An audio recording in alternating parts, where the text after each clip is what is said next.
Today's guest on Nullpunkt is Mouin Rabbani, a Palestinian analyst on Israel-Palestine, on the Middle East and broader questions. We speak about the so-called ceasefire agreement, everything that happened in Gaza ever since the genocide supposedly ended. We speak about Germany's role. We speak about Friedrich Merz's sentence that Israel is allegedly doing the dirty work for Germany, and about related questions. Mouin Rabbani, thank you so much for joining me at Nullpunkt. Well, it's a pleasure to be with you, and thank you for the invitation. Thank you. You are a renowned analyst, scholar, journalist, working on Israel-Palestine, but also on many related issues in the region. And you were here in Berlin for a conversational format where you spoke on the question of the definition, the legal definition, the societal definition of genocide. We've covered this in the podcast a little bit with Omar Batov and other guests. And I'm kind of more, as an entry question maybe, I'm more interested in over the past few years, I feel like everything concerning the genocide in Gaza has been discussed through the lens, or primarily, at least in the West and specifically so in Germany, discussed through the lens of, the Hamas attack and everything that followed thereafter. And however, at this point, I feel like there is a bit of a public shift in public opinion happening. And I'm just kind of wondering whether you think that is a phenomenon that's going to remain. Has Israel's sort of like image in the West shifted irrevocably, so to speak, or is that something more temporary? Like how do you look at that? Yes, well, yeah, that's an excellent question. As you mentioned, I'm here in Berlin because I was invited by Zeit Sureden to participate in a discussion about genocide with our colleagues Christian Hellberg and Michael. Yes. I think the changes are irreversible. Mm-hmm. I think it would require an enormous amount of political indoctrination that's probably beyond the capacities of most Western states to return public opinion to where it was on October 6th, 2023. It's worth recalling that prior to the Gaza genocide, the default position for most of public opinion in most Western societies, although that had already begun to change, was that one supports Israel as either a matter of political or of theological principle, either because it's the right thing to do or because God told you this is what you should do. I think people have been exposed to too much reality now for the past 2 years to be able to revert to those positions. The idea that Israel should be held to a different standard than other states and should enjoy special dispensation to do as it pleases compared to other states, that no longer exists. I think people increasingly see Israel as a state like any other that should be held to the same standards as any other, and I don't see how that can be. Reversed. I do think that explains very much the extraordinary levels of repression, of discussion and debate, and public protest and so on that we've seen. Well, very much so in Germany, but also in many other Western states. You're saying the shift that is so kind of obvious and like feasible at the moment, that explains the attempt to suppress those. Okay. Yes, because when you can no longer rely on people's political instincts or religious instincts, and they begin to ask increasingly critical questions, then the only thing you really have left in your arsenal is to make discussion and debate illegal and to punish people who insist on having that discussion and debate. Can you just to get that clear, what you just said, like to what extent is that like a religious instinct or a theological element that is I'm thinking, for example, of Christian Zionism. That's basically saying you can't be a good Christian unless, you're uncritically and blindly pro-Israel, a 20th century state that is infused with all this supposedly religious symbolism or so on. Or, you can't be a good American or a good European unless you also support Israel, because in the famous words of the German Chancellor, Friedrich Merz, Israel is doing the dirty work for all of us in the Middle East. This would have been my next question. It's so interesting and curious and to some extent also startling that, like, at the time that statement was expressed by Friedrich Merz, that was already 1.5 years into a clearly genocidal warfare waged against the entirety of the Gaza Strip. But he said it in the context of the attack against Iran. Yes.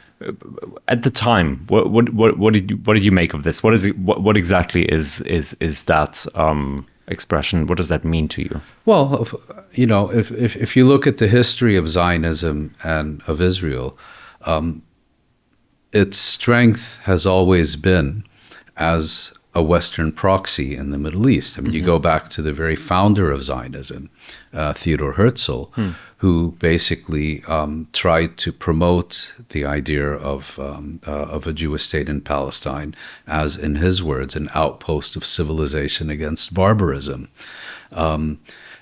Israel would not have existed without the British mandate. It was a first Governor General of Jerusalem, Sir Ronald Storrs, if I'm not mistaken, who described the prospect of a Jewish national home at the time in Palestine as a Jewish Ulster, referring to the situation in the north of Ireland. So if, as I do, you see Israel as essentially a Western proxy in the Middle East, and particularly in the Arab world, then I think those kinds of sentiments, like expressed by Merz, make sense. Israel is a representative of our interests. It is doing our dirty work, and it is being supported because of the function it is serving for Western imperial interests in the Middle East. Well, that would be kind of almost like an assessment of an unconscious, understanding of that function. But, like, what do you think did Merz mean very concretely vis-a-vis Iran? Like, what is Germany's kind of interest in Israel's attack against Iran at the time? Well, I think what he was alluding to was the need to get rid of the Iranian nuclear program, right, and this belief that Israel was succeeding where the West had failed.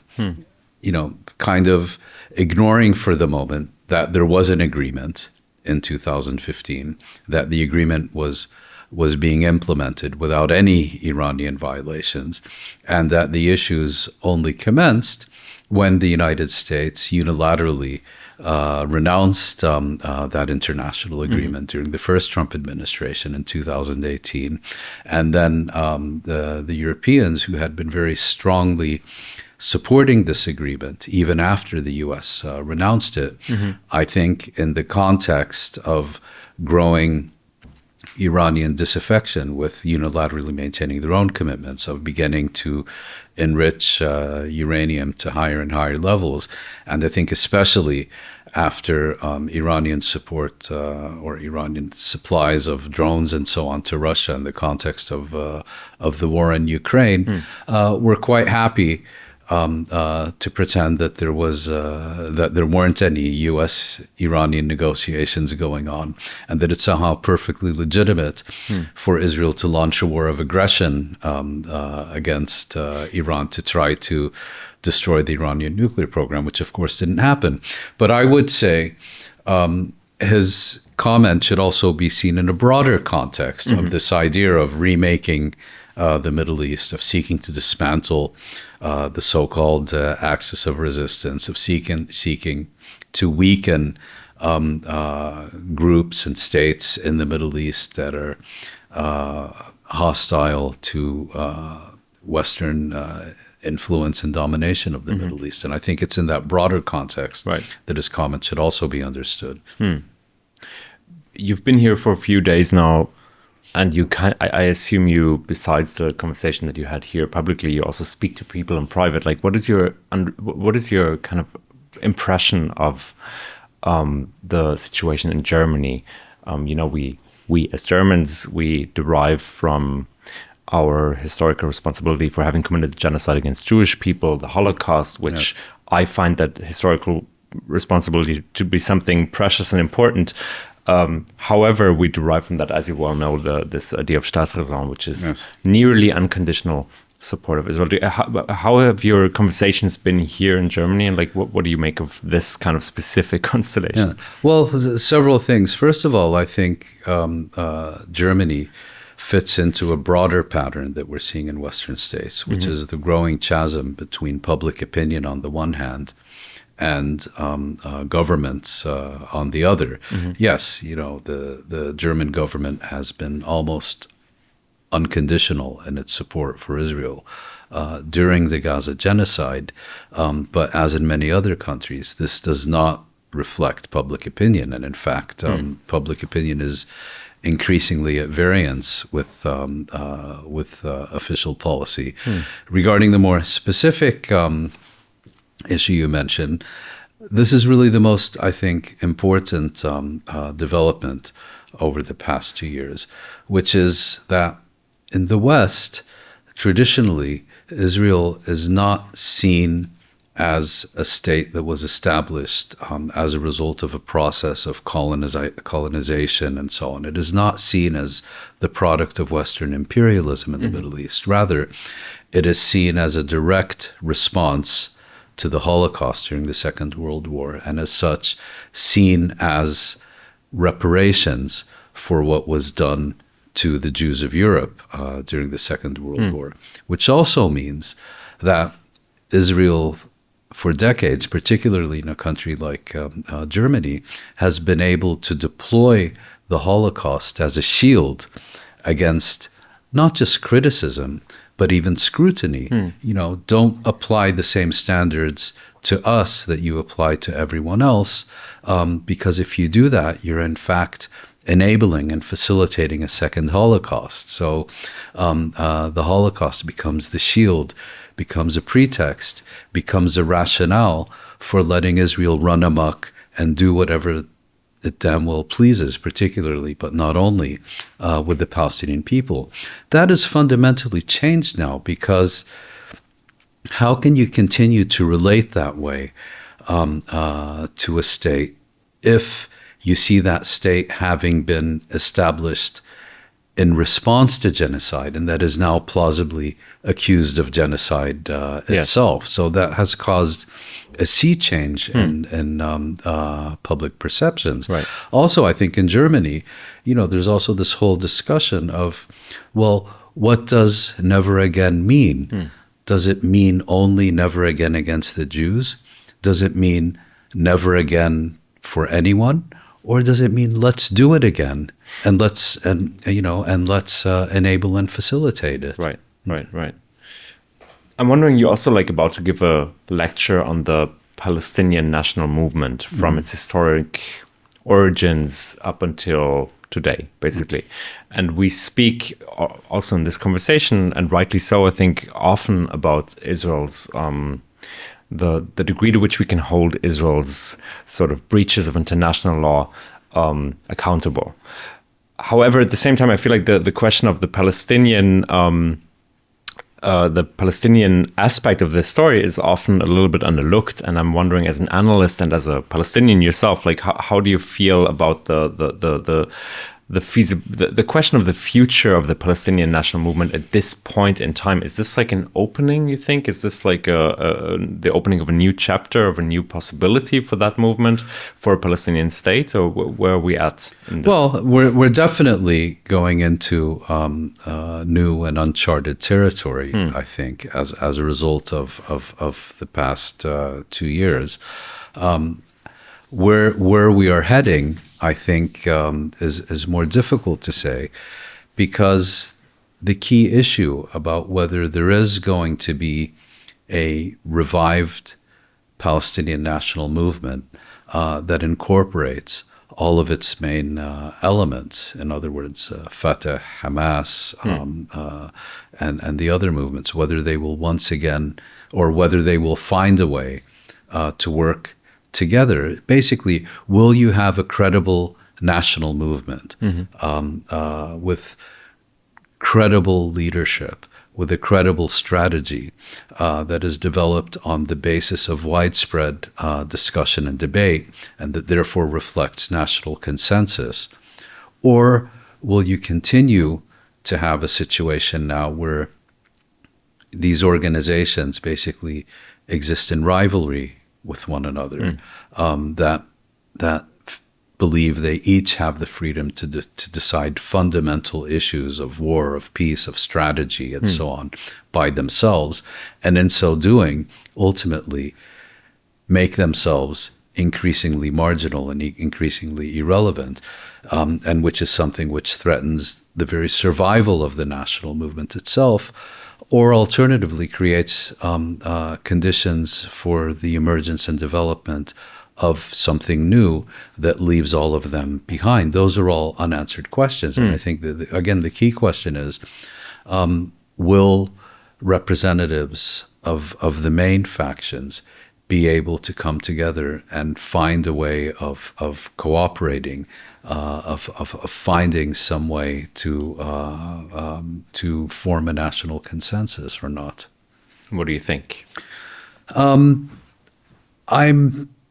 at this stage, I mean, my understanding of the past decade or so, since the schism of 2007, is yes, it's true that you have forces within both Hamas and within Fatah who are invested in a prolongation of the schism because it serves their partisan or personal or whatever interests.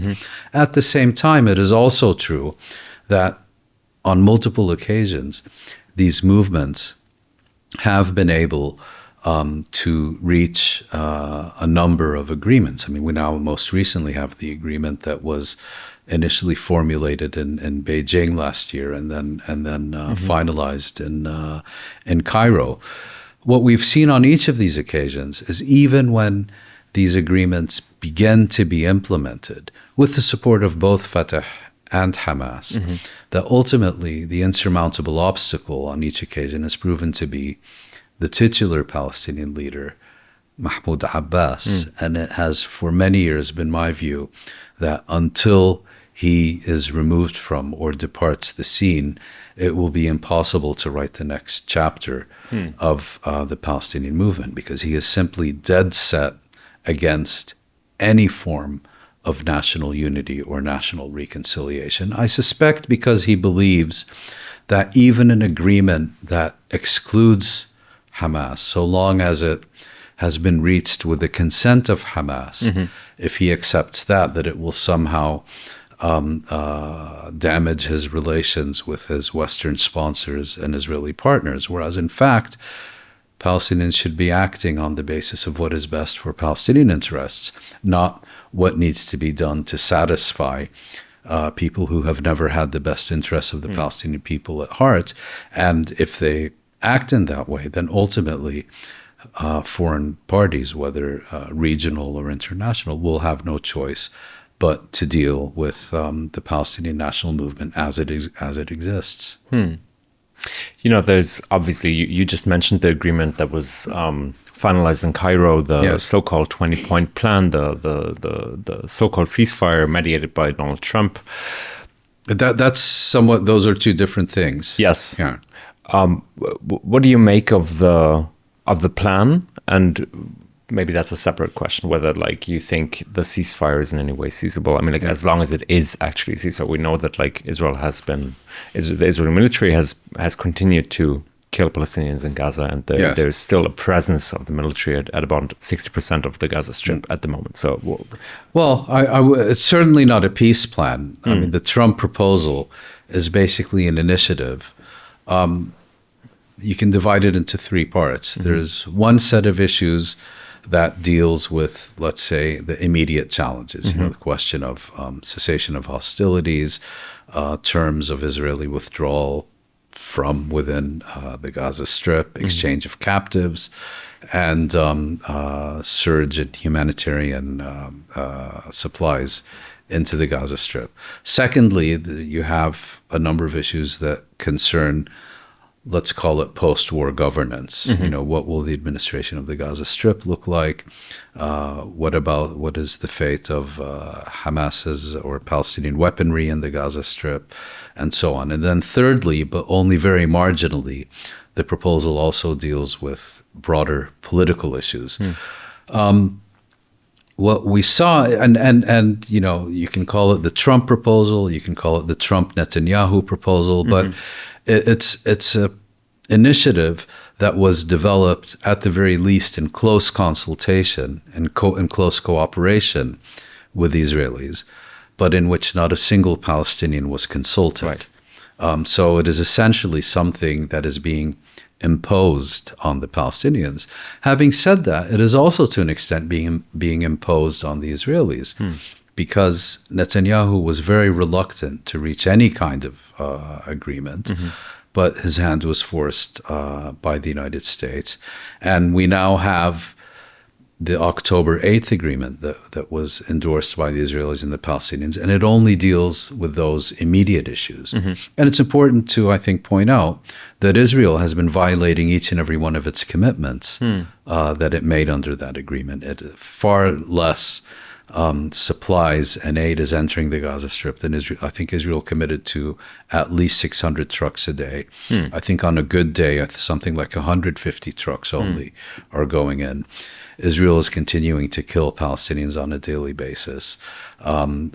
Israel did not release the numbers of captives that it committed to, and then deported some who were supposed to return to their homes. Of course, the Palestinians haven't returned. I think there's still several bodies of Israeli captives in the Gaza Strip outstanding, but this is not something that is being withheld so much as it is trying to find and locate and recover these bodies from a total of, I think, 61 million tons of rubble, where Israel is for the most part also preventing heavy equipment from entering the Gaza Strip. But anyway, that's kind of the situation. Yeah. The second, post-war governance, we now have this Project Blair, where we had the British mandate in the 20th century, and now we're going to have the Blair mandate in the 21st century. And are we going to have that mandate? No, I don't think so. I think Blair is obviously very committed to it. I think, Prince Jared of Kushner would very much like to see this. Washington would like to see it happen. The Palestinians are dead set against it. And my sense is that the Israelis don't really particularly care for this. And this gets to my next point, that from the Israeli point of view, they consider simply abrogating this agreement and returning to their full-scale genocidal military campaign, as they did in February, March of this year after agreeing to the January agreement. I don't think they really see that as an option. I could be wrong, but I think they've been told by the Americans that, full-scale resumption of your campaign is off the books. So if negotiations get stuck and there is no agreement, that may well be the situation that suits the Israelis just fine, because then you won't have commonly agreed governance. You certainly won't have reconstruction. You can continue restricting aid. And if you remember that Israel's ultimate objective with respect to the Gaza Strip is to see the displacement, the ethnic cleansing of the Gaza Strip, and given that the Gaza Riviera, Trump's Gaza Riviera plan was stillborn because of Arab opposition, right, and so on. Well, then you want to create or maintain conditions of life in the Gaza Strip that make it impossible for Palestinians to stay there, so that they will began to trickle out, very similar to what we saw in Syria during the past decade, where Syrians weren't loaded onto buses and trucks and shipped off to Turkey and Lebanon. Conditions were just unattainable. Conditions were so untenable that people began to leave as individuals, as families, as small groups, without there ever having been a political decision taken to expel them. And I think, from Israel's point of view, that is for them probably the ideal situation now. Many people I've read this word time and again when I read articles on the situation on the ground are describing what is happening right now in Gaza as kind of like the Westbank-ification of sorts of Gaza, as there is like more regional fragmentation than already existed prior October 7th, 2023. Would you agree with that? Or?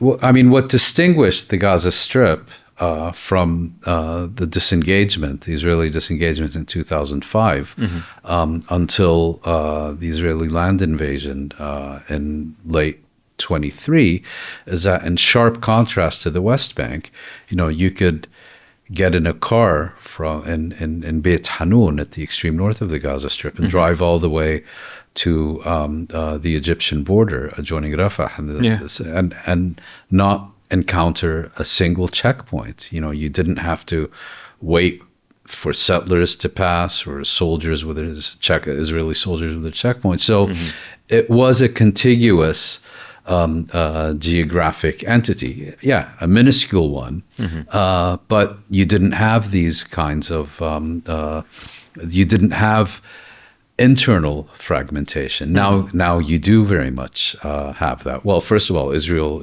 remains in full control of just over half of the Gaza Strip, but most of the population centers, Gaza City, Deir al-Balah, Khan Yunis, and parts of Rafah, are within the zone that is not under direct Israeli control. But that is now being fragmented in other ways. I'm wondering, you mentioned the US's refusal to let Israelis leaders that are currently in power to basically free float and reinstate the genocidal campaign that we saw over the past few years. Do you think, we just saw Zoran Mamdani become the mayor of New York, and we see within the Democratic Party a growing dissatisfaction with Israel's continuous breaches against international law, and we see that in parts of the Republican Party as well, actually. Yes. And obviously we see it in Europe. Europe just discussed potential sanctions and the potential cancellation of the association agreement with Israel, which gives Israel preferential treatment in terms of trade. We even, I would argue, see it in the Arabic states like Saudi, Qatar. There's a growing sense that their interests are being compromised by Israel's actions. Do you think this is basically a complete shift with a consensus? It's a shift. I should say what I mentioned earlier, that was speculative. It's my impression that the Americans have made clear to the Israelis that, okay, you can kill 5 Palestinians a day, you can let in only 30% of the aid you committed to, blah, blah, blah, but our red line is a resumption of full-scale genocidal military campaign. That we won't accept. But the more, let's say, low-intensity genocide, if you will, that can continue. That's my sense of where things stand. And I think the main reason has to do with the Arab states. I think the turning point, and the reason we're having this discussion, was the Israeli bombing of the Qatari capital, Doha.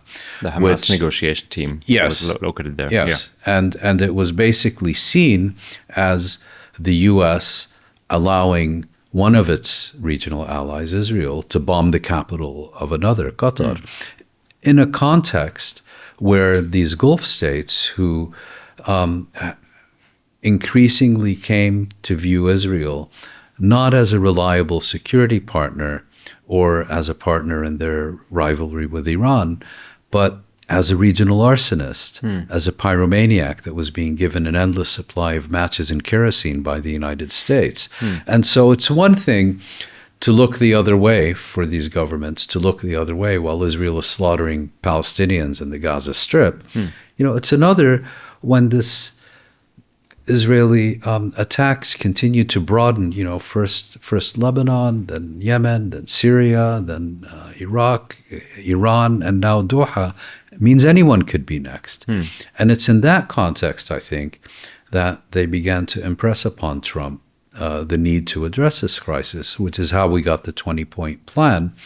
And to my mind, helps explain why Israel, at least thus far, has not been permitted to abrogate this agreement, even though it's one it doesn't really like, the way it was able to do with the January agreement.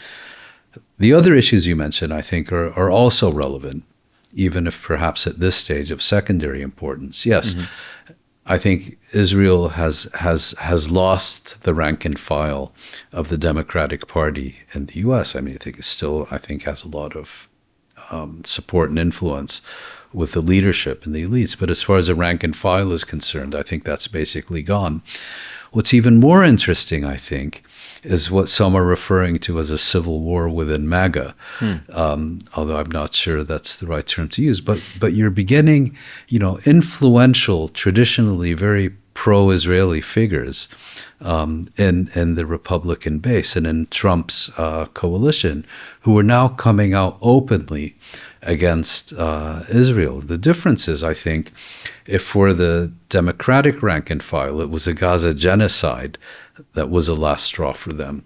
On the Republican side, my sense is that it was the U.S. participation in the Israeli war against Iran. I see. Because that completely contradicted this whole idea of America first. Right. And it led them to believe that actually Washington is being manipulated by Israel into doing, rather than putting American interests ahead of Israeli interests, it was the other way around. That's really when it began to take off. And I think that may well also have had an influence on Trump's policies towards Israel. Okay. We see prominent figures such as Tucker Carlson, who's far on the right, obviously, yes, no question about it, but being increasingly partly more critical towards Israel's policies, yes, than a large part of the Democratic base. Yesterday you had this discussion in Zeit zu reden, and you said something interesting that stuck in my head on this question of a solution. It's often, I think so often, this question whether we should talk about a two-state solution or one-state solution. Personally, I often feel it's kind of a distraction from the reality on the ground. But when you were confronted with that question from the audience yesterday, you basically said, at this point in time, and correct me if I'm paraphrasing you wrong, but a two-state solution is attainable but not desirable. Correct. When internationally, specifically in Germany, usually the opposite is correct, right? People would say a two-state solution is desirable but not politically attainable. So can you talk a bit about this? Well, I think it's attainable in the sense that I've never been one of these people who believe that there's some kind of mathematical formula when you have X number of illegal Jewish settlements multiplied by Y number of illegal settlers living in those settlements, then you have crossed the threshold of no return, and you can no longer have an Israeli withdrawal from the occupied territories and the establishment of an independent Palestinian state. No, it's always and remains a matter of political will.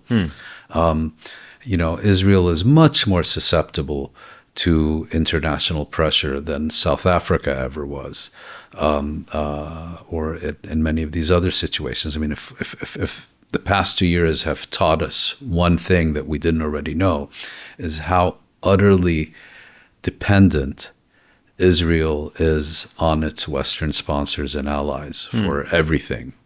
And so in that sense, it remains, first of all, it remains the international consensus, a two-state settlement.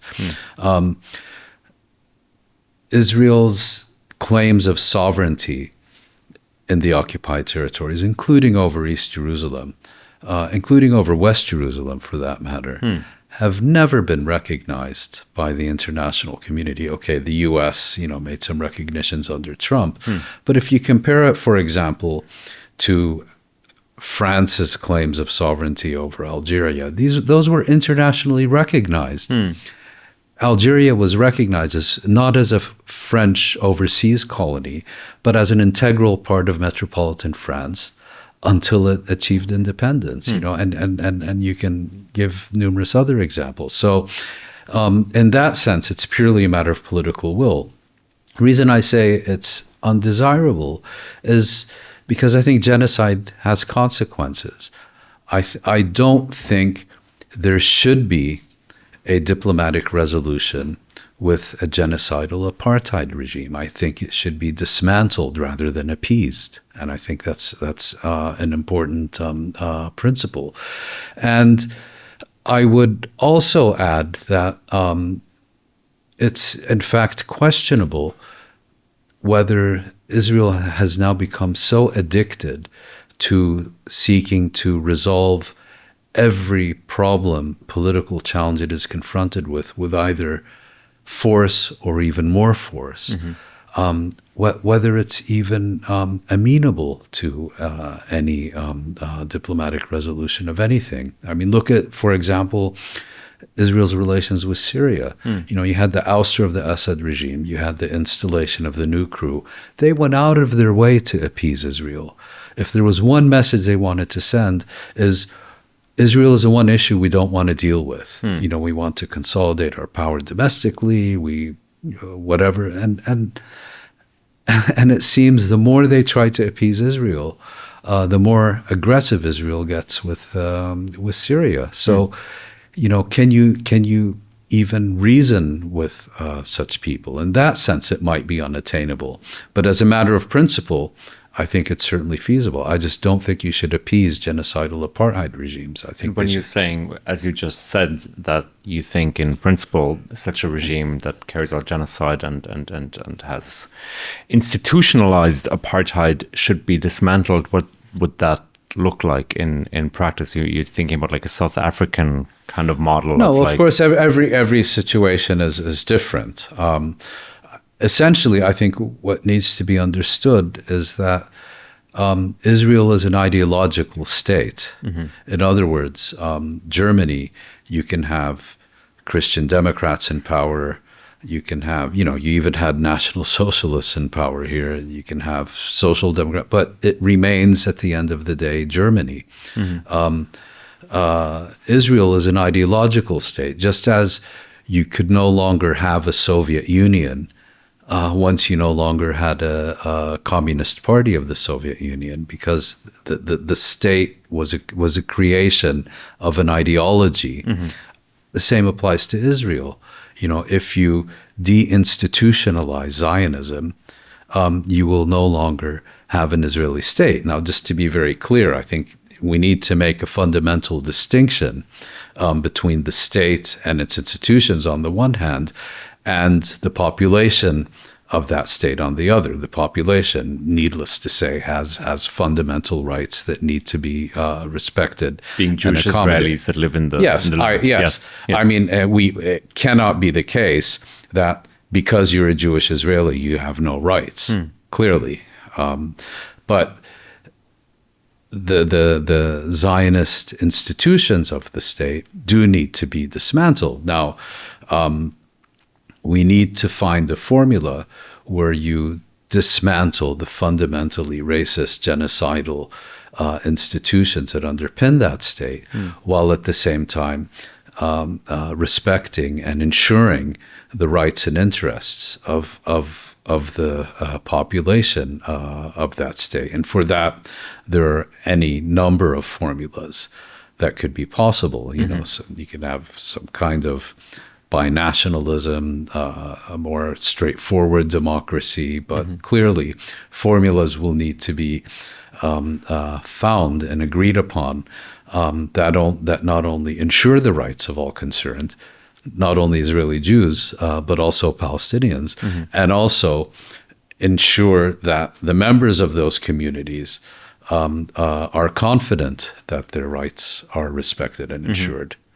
And who would be the institutional power that would pressure such a change to come into effect? Because if we look at the past 3 years, we've seen that even though we have the International Court of Justice and the International Criminal Court, we have numerous statements that remind Israel of its legal obligations, and nevertheless, none of those things have had any implementation in reality. So, who would sort of affect that change? Well, you've asked a fundamental, critical question, and in my defense, well, maybe it's not in my defense as far as many viewers are concerned, but I actually, for many years, was a supporter of a two-state settlement.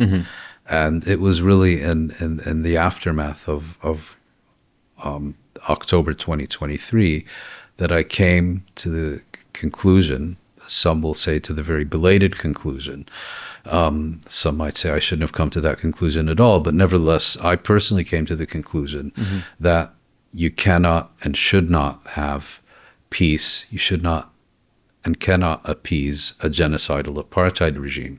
The regime needs to be dismantled. Again, fundamental distinction between the regime or the state, and Sure. And who would do that? Well, I think Israeli society has now reached the point where you cannot depend on dynamics within that society, the way that, for example, in South Africa, ultimately it was the white minority that took the lead. I think it was them more than the international pressure on South Africa that produced those changes. The difference is in South Africa, yes, while transforming it into a pariah state and sanctions and so on, they certainly played an important role. It was ultimately a mass uprising by the majority of the population for, what was it, 8 long years, beginning in the mid-'80s, that led the white minority regime to conclude that it has no future. How would that play out in Palestine? It's difficult to say. I think you can make an argument that Israel is much more susceptible to external pressure than was South Africa. You can also make the argument that Israel is much less likely to face the kind of external pressure than did South Africa, although given some of the issues we've been discussing, these changes may very well be coming in the coming years. But ultimately,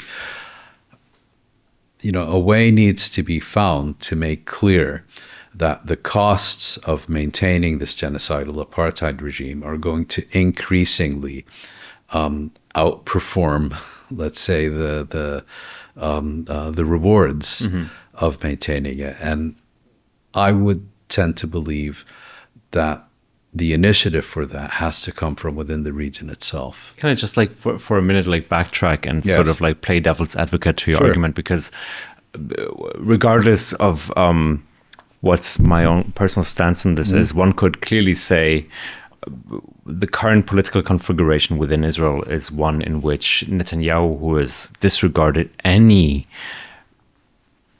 even sense of international law or obligations, has built a coalition with people like Ben-Gvir and Smotrich who express genocidal statements like clockwork.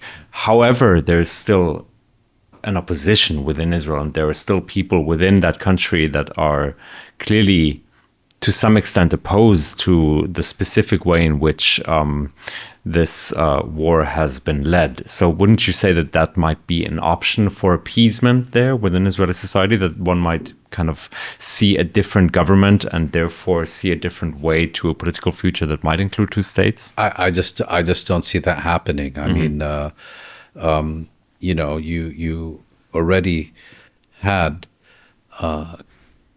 by Israeli standards, quite forward-looking governments in the 1990s. And if you Yitzhak Rabin and these kind of political leaders, and you had imagine, for example, that the Rabin government was only able to ratify the Oslo agreements on the basis of support from the Arab parties in the Israeli parliament. That was considered treason. You know, that because the agreement did not have a Jewish majority in parliament, it was considered an illegitimate agreement by many sectors of the opposition, including Netanyahu, by the way. Rabin, who never openly came out in support of Palestinian statehood, was killed he wasn't killed by a Palestinian. He was assassinated by one of his own countrymen. If you look at, for example, this famous discussion about the 2000 Camp David summit,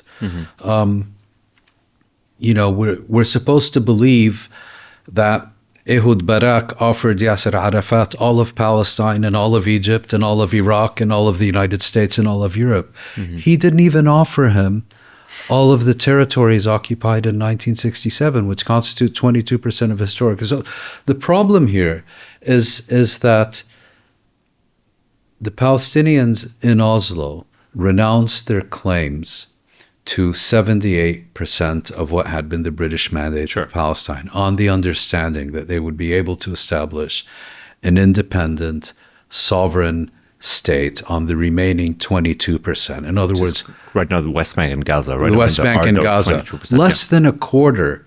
They basically renounced their claims to more than 3/4 of what they considered legitimately theirs, and were prepared to settle for less than 1/4, in addition to what is called a just resolution of the refugee question, which means resolve the refugee question in a way that doesn't fundamentally contradict the principle of a two-state settlement. That was too much for the Israelis. They couldn't even accept. They wanted to partition the occupied territories. So I'm trying to get back to your question, but you know, the idea that you're going to develop an initiative and sufficient momentum for a two-state settlement from within Israeli society, from within the Israeli political system, with hindsight, it wasn't even realistic during the Oslo years.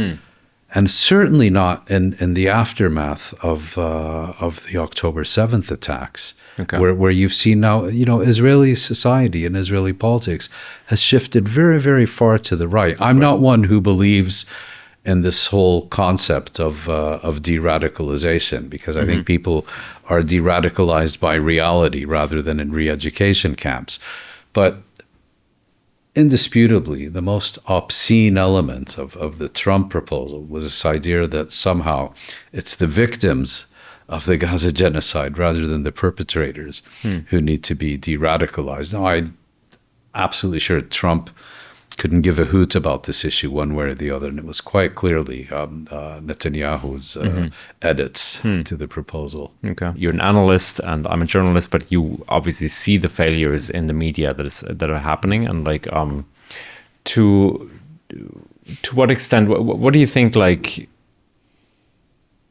audiences, what is the biggest sort of misunderstanding about the issue of Israel-Palestine at the moment? Like, what would you wish for people to kind of take away differently after these past 2 years? And what do you think should happen also within newsrooms in order for us to kind of do a better job?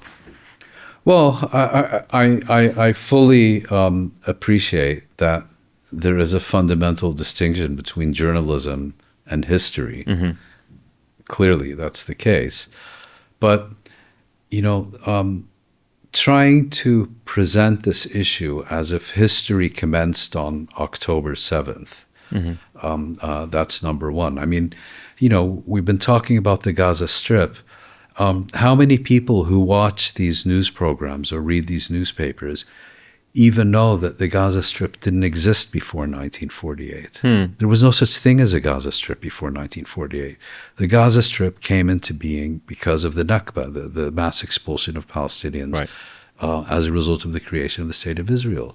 The Gaza Strip had been under blockade for something like 17 years before. So this whole point of cause and effect that is considered self-evident in any other situation somehow disappears when we're talking about Palestine. This constant reliance on Israeli official statements, as I'm trying to remember who it was who made the point that Israel says is not journalism. And you look at some of these BBC reports, and Israel says this, Israel says that. Okay, so what? Are you going to tell us that Israeli spokesmen are routinely lying and have been shown to be? So there's an absence of scrutiny. I mean, right. Israel first gets impunity for its actions, and then gets a second dose of impunity for its propaganda. And it's really a scandal. The third issue is now for 2 full years, Palestinian journalists heroically, but at an enormous, unprecedented cost in life and limb, have been doing all the heavy lifting of reporting from the Gaza Strip. Not a single foreign correspondent has been allowed to enter the Gaza Strip.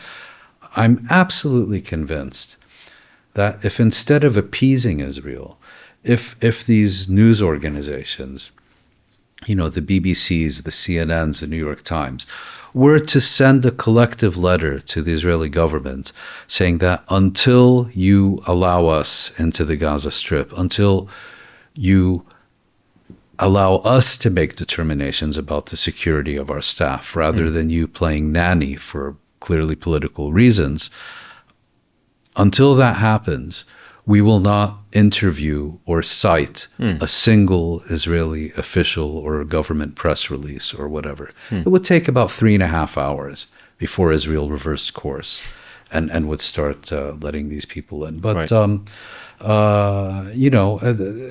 you've seen it all the time.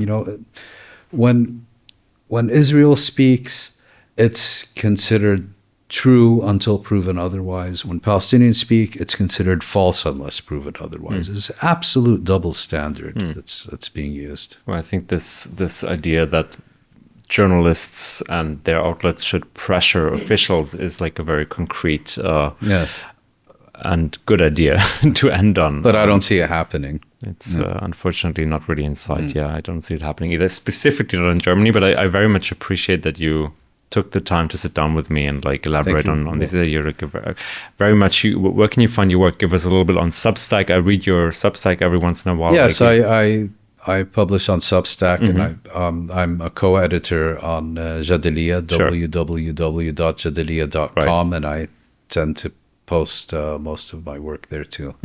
Yeah, and you can obviously you do these very elaborate Twitter threads that one can follow. Yes, and also now for the past year or so I've been doing a weekly podcast with Nassim Ahmed, Palestine This Week. It's put out by Middle East Monitor every week. Okay, great. So one can follow these links. Yes. I'll post them in the description. I thank you so much for being here. Thank you. It was a real pleasure. In order to support this podcast via PayPal or Patreon, you need to click this link down here below, and we are so very grateful for your support.